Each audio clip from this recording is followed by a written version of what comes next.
the first call I made, I remember speaking to the lady and she yelled at me for half an hour.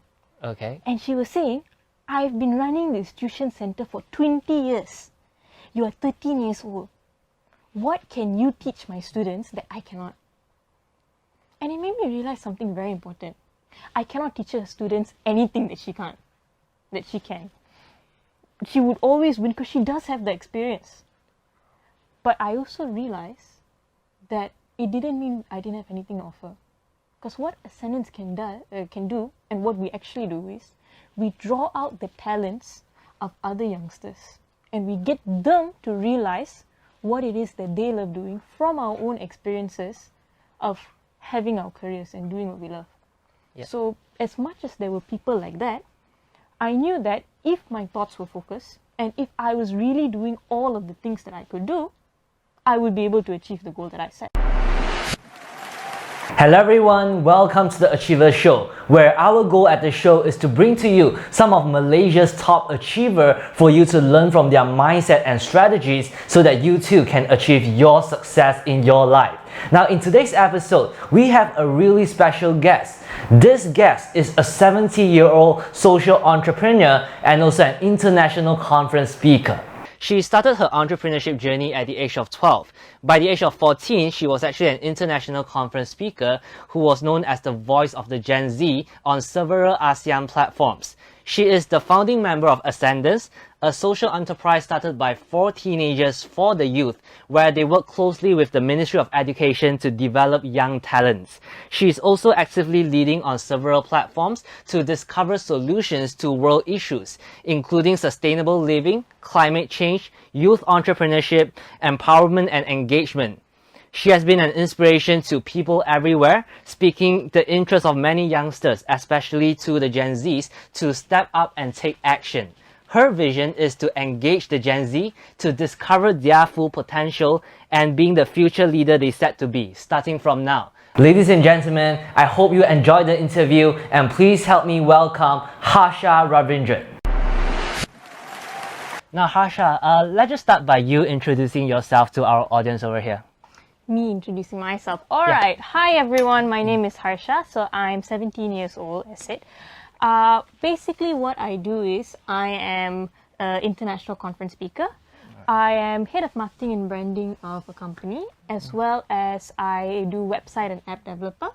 I have a startup called startmyname.com, and I'm a founding member of Ascendants. So Ascendants is basically a nationwide youth movement that was founded by youngsters such as myself who were then aged 13 to 19. And today works with over 2,000 youngsters across the country to help them discover what they love doing and how they can create sustainable careers for themselves in those areas. Right. So I'd just like to go back a little. You started your entrepreneurship at the age of 12, is it? In a way, 11, I would say. 11. So a lot of us, we are just playing video games at the age of 11. What makes you want to start business at the age of 11? I too was playing video games. Okay. So, yeah, as a teenager, that's what I do. But at 11, I was a very, very normal kid. In fact, I was below average in some areas. I was very shy, very quiet, your typical 11-year-old. And one of the things that really changed for me when I was 11 was I went for a talk show, a weekly talk show that was held by a social business incubator called ET Ideas. So I didn't know what a social business incubator was. I didn't know what any of those words meant apart or together. But for me, it was the first time where I was listening to stories from many different entrepreneurs, CEOs of companies. Some people who own million-dollar companies, some entrepreneurs who were just starting out. But every week they'd be sharing stories of the things that they were going through, how they viewed life, how they were working on their goals, the people they were working with. And I was able to learn many things from them. Things like how to focus your thoughts, how it's important to have a goal, how to work towards that goal, how to communicate and things like that. So all of the stuff that I was learning from them kind of inspired me to see how I could start working on the things that I wanted to. So I wasn't the kind of kid who had like a special goal or dream or anything, but it was just seeing how I could help out. So I actually started my journey at 11, just hanging out with this group of people and helping them in whatever area that I could. Okay, so what did you do specifically at the age of 11? Okay, at 11, so about for one of the first few goals that I set because here they were talking a lot of things like how your subconscious mind works, Yep. how many times you don't achieve your goals because of the things that you program in yourself. So I was taking this knowledge, and the first thing you do as a kid is you do not go and create $1 million companies, or you do not go and create anything big, but you try it out in your own life. Right. So for me at that point of time, I wanted to get a scholarship to an international school because I wanted to see how people from different parts of the world thought, different cultures and stuff like that. So when I first set my goal at 11, it was me going up to my family and my mom and everyone saying, okay, this is the goal, this is the plan, I'm going to international school, that's the idea. And they were all like, no, you can't do that. We can't afford to send you to an international school. But it was me saying, all right, let me use the things that I have learned so far to achieve this. So I did set my goal. I did learn about repetition of goals, how you focus your thoughts, how you attract the things you want for that goal. I started doing better academically. I started doing better in other areas of my life. And in 6 months, I did get that scholarship that was worth 150,000 ringgit. And it was after that, when I was about 12, 13, that I realized, hey, this thing works. The whole idea of setting and achieving goals was something that made sense. The whole idea of understanding yourself got you to be a better person in the other areas of your life as well, in your happiness, in your health, in whatever goals you wanted. So after that, when I was about 12 or 13, I started working with one of the companies there to do simple marketing stuff. Right. So things like writing emails, things like making calls to companies. And this was all in between school hours, so I was still a kid and stuff like that. Yeah. And one of the first few things that I saw is that was something that I liked doing. Because prior to this, again, kid who didn't have any idea what I wanted to do. If you'd have asked me what I wanted to do, I would say 1 week I'd say I want to be a fashion designer. Next week I'd say I want to be a cashier. So there's I didn't really know what I wanted. But I was able to try out different things. And one of the things that I really liked was marketing. So being able to call people, talk to them about new ideas, branding, being able to see how companies could be more appealing to masses of people. So it was from there, when doing small things like that, handling their Snapchat account and picking up those skills, that I started working with companies and started my journey. Right, okay. So from what you have shared with me just now, I would say that the one thing that get you started is really about knowing how to set your goals right? So can you share with us, how did you set your goals, and how is it different from other people out there who are setting their goals and sometimes not even achieving their goals? Okay, so as I said, I went to this talk show that was held by ET Ideas. So ET Ideas is a platform that they have many, they have 29 different companies who are all at varying degrees of success. And for me as a kid, it's not that I've never heard of goal setting. I think everyone has heard of goal setting before. Everyone is told as a kid, this is your goal for school, this is your goal for this and everything. So it wasn't something new. But what was new is putting it into practice. So yes, I've had goals, and I was the kid who was always sent for many seminars by my school and everything. But for once, I was given the option to say, okay, if you can do whatever you want. That's a fact for every youngster out there. And if you can do whatever you want, what would you do? So I guess for many people, we don't actually think, what do we want? And that question, what do we want, and what do I want as a person, it got me to really take my goals seriously, in a sense. So one of the things that ET Ideas would share is, it wouldn't just share, okay, set your goal, write it down, start working on it, but it would share with me how exactly the science behind it worked. So if you have a goal, why do you need to repeat your goal? So the more you repeat your goal, the more you would get closer to it, the more your thoughts would be focused, the more you'd be able to attract other opportunities to you. But at the same time, not just saying, set a goal, repeat it and achieve it, work on it, take the right actions. So I had an environment of people around me who were able to do this very well, because they all had the results, they were all CEOs of companies, they had work to do, but they still took the time to sit down with me and show me how this was done. So on one hand, teaching me in theory how this related to things like science, how it was related to things like even the arts. But on the other hand, making sure I was applying whatever theory in my day-to-day life. So getting, if you are facing an obstacle, why did you face this obstacle? How can you overcome it? If you are in a situation which seems unfair, look back at your thoughts. fixing your thoughts, because everything in the end goes back to you, right? Yeah. But instead of just saying that, being there at that stressful moment with me and showing me this is why that happened. So yeah, like one of the things that happened to me when I was about 11, Okay. again back to 11, Okay. was when the first goal I set, and your first goal always means a lot to you, so mine was to get that scholarship. And one of the things that I did is, as a kid, I would go around telling everyone, this is my goal, this is my goal, this is what I want to achieve and everything.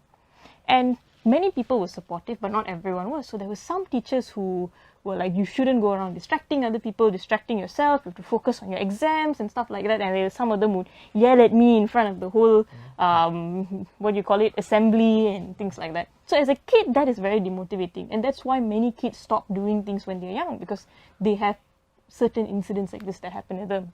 But I had an environment of people around me who were able to say, okay, remember that goal setting method we taught you? All right, repetition of your goals is important. Don't slow down your belief in your goals because something like this happens. How do you like repeat your goals? Do you create a vision board, or do you read after your goal every single day? What is your strategy of repeating that goal? I think everyone has a different strategy, but it really depends what works for you. Like when I was much younger, my mom used to say, let's have a vision board. So every family member would have a wall and everything. So she would do that. I did have a vision board, but it wasn't really my thing, to be honest. So yes, I had a vision board, but it never really occurred to me that this is the goals that I want to set. It never really made me feel like, oh, I can achieve this and everything. So what worked for her didn't work for me. So then after that, what was more, so many years later, I went back to my mentor, I went back to my mom, and I was like, why didn't that work for me? And for her, it was like, because you didn't believe it. So you didn't believe it and you didn't put it into practice. So for me, I would say everyone has their own method. Yeah. For me, it could just be repeating it. For some people, they have to turn their goals into their own visualization, their own movie. But what's more important than just learning all of the methods is finding one method and sticking to it. Okay. Okay. So how old did you start Ascendance, by the way?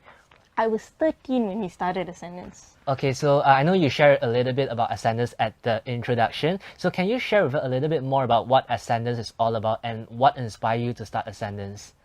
Okay, what Ascendance is all about. So Ascendance basically started, or what we do as a whole is we help everyday youngsters learn about themselves, discover what they love doing, and getting them to create sustainable careers in that. So as I mentioned earlier, we've worked with over 2,000 students over the last few years across Malaysia.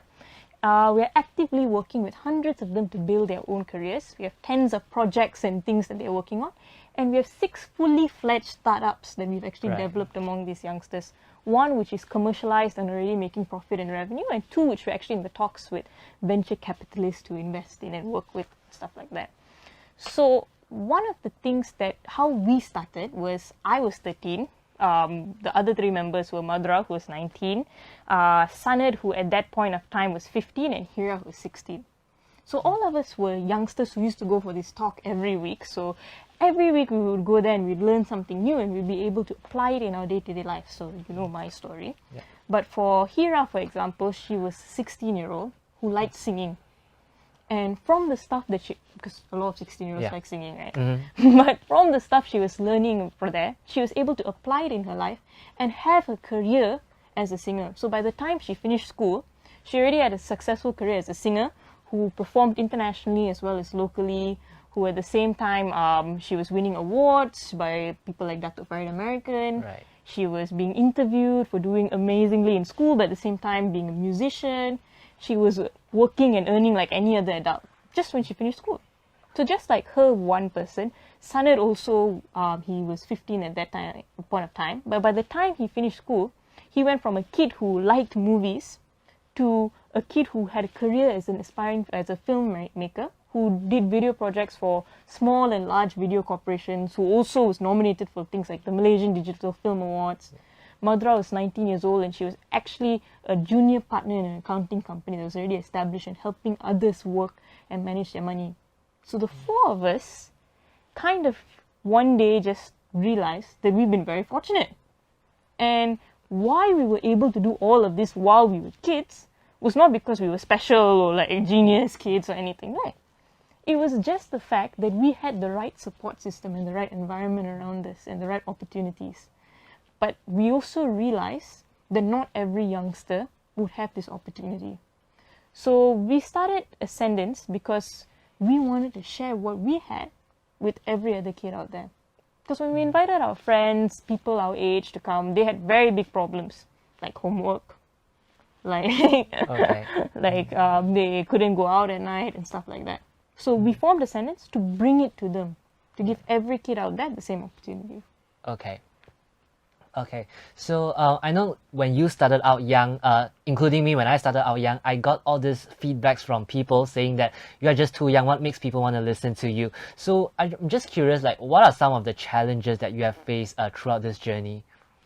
Okay, of course, for me, there was definitely people who said that you're too young and things like that. I remember the first call I made was when I was about, again, 13, 14, just when we started Ascendance. And we wanted to have programs at tuition centers. So we did 1 or 2 for tuition centers that we knew, but we wanted to expand further to other places. So we listed down all of the homeschools, orphanages, tuition centers that we knew, and as well as whatever Google could find. And we started calling them up one by one, just as an example. So the first call I made, I remember speaking to the lady, and she yelled at me for half an hour. Okay. And she was saying, I've been running this tuition center for 20 years. You are 13 years old. What can you teach my students that I cannot? And it made me realize something very important. I cannot teach her students anything that she can't, that she can. She would always win because she does have the experience. But I also realized that it didn't mean I didn't have anything to offer. Because what Ascendance can do, and what we actually do is, we draw out the talents of other youngsters. And we get them to realize what it is that they love doing from our own experiences of having our careers and doing what we love. Yeah. So as much as there were people like that, I knew that if my thoughts were focused, and if I was really doing all of the things that I could do, I would be able to achieve the goal that I set. So this is the time which having a support system and a team is very helpful, because you can go back to them and say, she yelled at me, and they can say, it's okay, just continue making calls and stuff like that. Yeah. So I think we called hundreds of tuition centers, and out of that we got 2 or 3 who actually said, you know what, come and try it out at my center. And as we went there and we did the programs and we started working with it, more as the results from these kids started showing, some of them from failing all their subjects became A-star students. Some of them became dancers who now tour internationally. So as those results started showing, other tuition centers began calling us. So despite the fact that our oldest member was, 19, 20, they were now welcoming us to different places.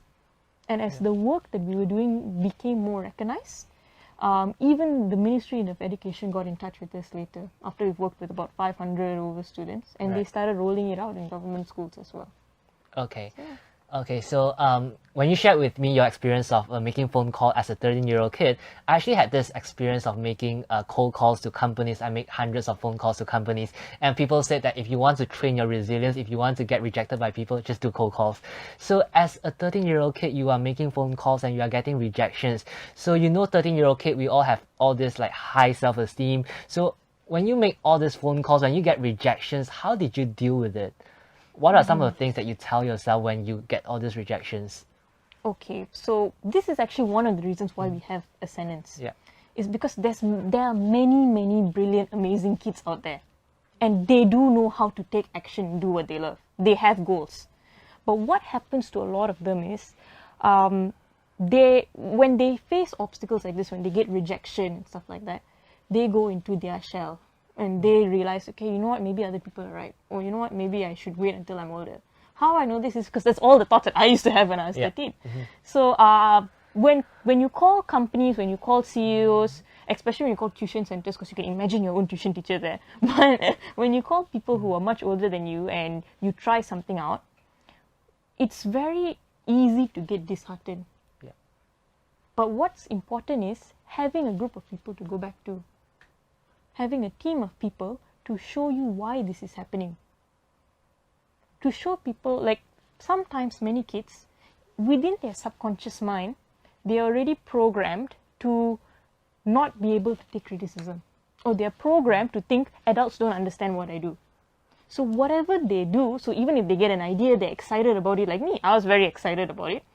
But I saw my own insecurities and my own programming in the rejection that happened. Yeah. So it was because my thoughts sometimes at the back is just like, oh, I'm nervous about what they're going to say, or I'm not sure if I have the right pitch or stuff like that. It's because of that, in a sense, that these calls came back and they were saying, oh, I'm not interested, or no, this is not something that we want, and stuff like that. So having a team to explain to me that, especially the people who have done cold calls before, and to guide me on how to keep my spirits up, that's what matters to me. And today we actually have lots of youngsters who do make cold calls to companies, some 14-year-olds who will tell me things like, who will say things like, let's all meet up at 7 p.m. and call companies. And then we have to break the news to them that companies are not open at 7 p.m. But yeah, it's being there for people, and that's what happened to me. Okay. So looking back when you first started at 11 and now you are 17, this journey, I would say is a success so far for you. So what is the one thing or one strategy that you can share with the people out there? Like, what gets you from where you are previously at the age of 11 to where you are right now at the age of 17? What is the one strategy that gets you there? What is the one strategy? Or one thing that I would say? Yeah. Have a goal. For me, it's always been having a goal and believing that you are much more than whatever obstacle you face. That you are truly limitless. And I would say this is a strategy, is because many times we look for other ways. We want to check with someone, is this the right way to do it? Is this the right way to open a company? Is this the right business strategy? Is this the right way for that? But what we forget is there is no right way. There is no winning path. There is no 100% guarantee that you will get here to here with whatever strategy you have. If not, everyone will be successful. Yep. But one of the things that you can invest on is your confidence and your belief in yourself. And the understanding that you, as who you are right now, already has whatever you need to go to the next level. That you have the power to create whatever reality you want. And it's just taking the right actions towards getting there. Okay, so I know a lot of young students, they don't really know what they want in their life. Like, they have no goals, they have no clarity, they are not sure what they want to do after they grow up. So how can someone without any goals find the things that they want to do? Okay, how can someone without any goals? All right. Because like you found your goal at a very young age, and that's a very good thing. But a lot of people that I know, until now, they can't find a goal. Okay. Yeah. I understand, because I used to, as I mentioned earlier, I used to be that kid who had no idea what I liked at all. And here is where I would say exposure really helps. Because for me, as a kid, or as any kid, you have an idealistic version of how the world should be. Like for me, I always thought that I want to be a lawyer because like I watched it in CSI. So I was like, hey, the guy just goes object, I can do that. That's like my dream job. Or I want to be a cashier because I thought I'm always the one giving him the money. Can I be the one taking the money for once? So like, yeah, you as a kid, that's what you think. So it's very hard for you to know what is it you want because you don't actually know what it is. So what I've seen is go and try out as many things as you can.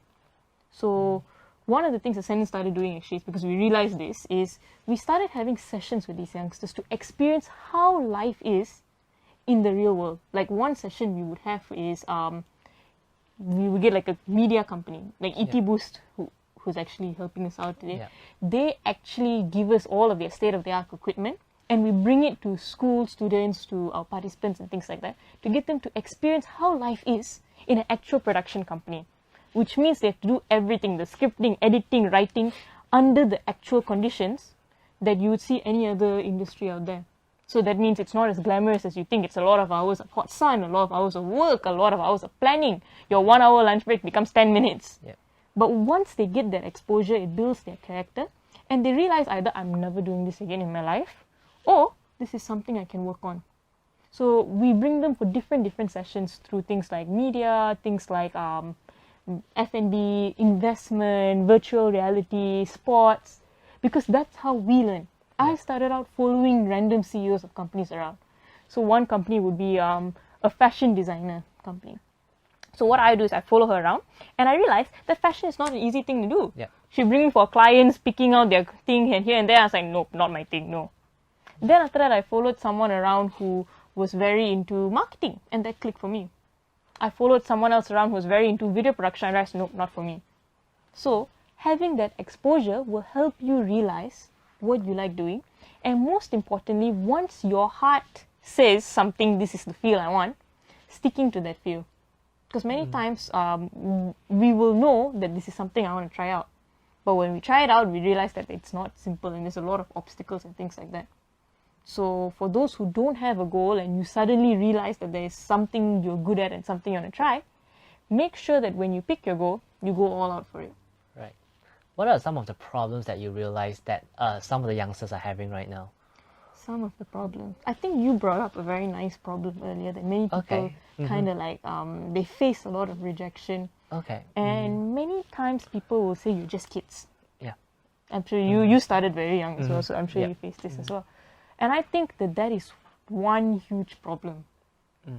That people think of kids as just kids, which is a strange thing to say, but yeah. So from that problem, I would say, is why a lot of other things happen. The disengagement, in a way, it also contributes to their own mental insecurities and stuff like that. So as someone looking at that problem, I would say it's just to give that kid that confidence that they can overcome it and that they are limitless, they can do whatever they want, and they have powerful enough minds to figure out whatever they're in. Okay, and also one thing that I realized with the education system right now is that some of the kids, they are really focused about getting results, and what they learn in school are actually a lot based on theory. And on the other hand, there are people like you who are out there practicing it, taking action. So what are your points of view on this? Like, which path should kids go for?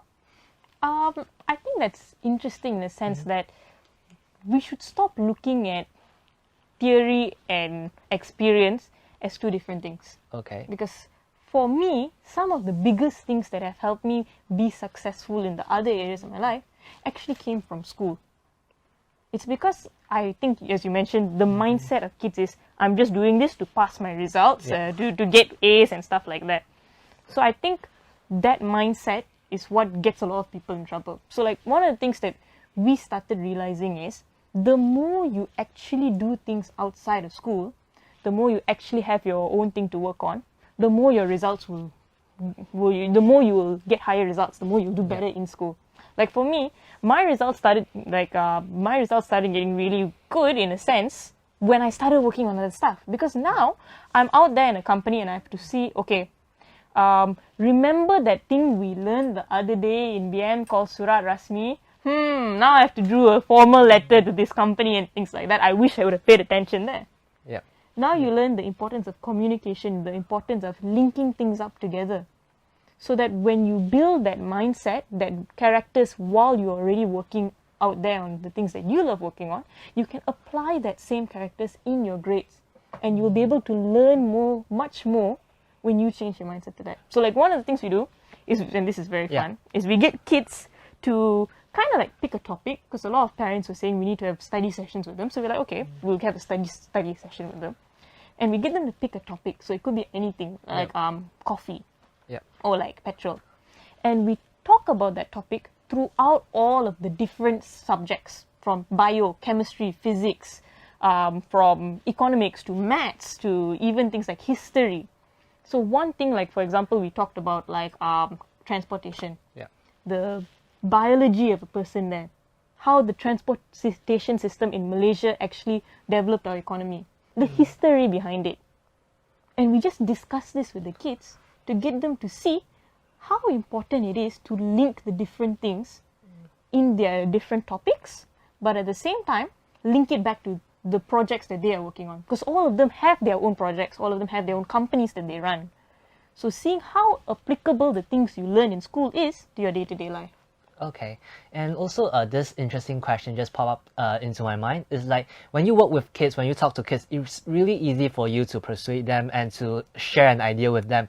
But the problem comes in when you pitch to a parent. So when you pitch to a parent, they would just say like, no, I want my kids to focus on my study. I don't want them to go for projects. Don't want them to do entrepreneur stuff. So do you face situations like that, like parents like that? Yeah, of course. There's always different types of parents that we Yeah. work with. Some parents are the super supportive kind. Right. So they'll be like, bring my kid for as many things as you want. Right. Some parents are like, can we please get the kid to focus on academics? But I think one of the things that we've learned is to understand what the parent wants and to draw that out in the child in the best possible way. Because we don't really influence kids or anything, but we get youngsters to realize what is their strengths, what are the things that they want to do. So if a parent says they want their kid to focus on academics and everything, we're not going to go to the kid and say, okay, from now on you got to stay at home, we're going to buy you these textbooks, you're going to study. No. We're going to say, okay, you need to focus on your academics. What was the thing that you said you like doing again? Like recently, one of the kids we're working with, she has SPM coming up, so yeah, wish her luck. Yep. She's an art student. Or she doesn't study art, but she's an artist. So she actually, at the age of 17, already does illustrations for companies, authors, things like that. She already has her own career. She has a team who does these illustrations. And at the same time, she has to focus on her studies. Yep. So it's not like we said, okay, from now on you can't come anymore, bye. But it was getting her to see how is it the things that she was doing would help her study. Yes, you need to spend more time focusing on things, on your exams and stuff and like that. But at the same time, how do you use your talent for art to help you study better? How do you use your talent in managing people to help you study better? So when her academic starts improving, then her parents understand that, oh, it's because of the other things that she does that she's able to do well in her exams. And it's not just her, it's many of the kids we work with. We need the parents' feedback. We need to know what the parents want and what direction they want to take so that we can kind of do our job as well. Because they won't be saying that without a reason. Probably the kid doesn't study in front of them. So we have to say, all right, how do we work together with the kid and the parent to bring balance to that? Okay, got it. So right now, at the age of 17, you have already achieved so many things in your life. So I'm just wondering, like, how do you see yourself 10 years moving forward? What is your direction be, and what would you be doing at that time? What would I be doing 10 years from now? Yeah. That's actually a very nice question because I just read an article, or actually no, many people have been sending me articles about this, about how 10 years from now, we are not sure whether we actually have a world to live in. Okay. With the rate that climate change is going, with the rate that things like global warming is going, things like emission of petrol, things like melting of the polar ice caps, burning of the Amazon forest. So many scientists, I think 97% of scientists agree that we are reaching that irreversible point where we will cause the destruction of this planet. So as any human being on this planet, I think we're all a bit worried. Okay. So for me, what I see myself in 10 years is to give a voice to the youngsters today. So give them a platform where they can come on board, start working on their ideas to tackle these problems, because the young have the answers for this. They are the ones who have the freshest ideas, they're the latest processes from nature and things like that. So I see myself being able to give them the platform for them to put those ideas into practice now and be able to bring that to a level where they can solve these problems with us. Right. So how I see 10 years from now me, I would see myself living in a world where transportation is not a problem. You can fastest transportation. We live in a world with the cleanest air, with sustainable food, with no poverty, with recyclable clothes and recyclable items all the time because of these youngsters and their ideas. Yeah. So myself personally, I think by then I would like to just like chill and let them do all the work. So like After 10 years. After 10 years. But that's the goal for 10 years, that all of us live on a planet that first of all, we can still live on, but it's much better for every other human out there as well. And what is your vision towards the education system? Because right now what Ascendance is doing is definitely helping the education system, boosting the education system. What is your vision 10 years later for the education system? For the education system, I think a lot of people talk about the education system. Some people say it should be like Finland. Some people say it should be like another country or whatever. But there's a lot of talk about it.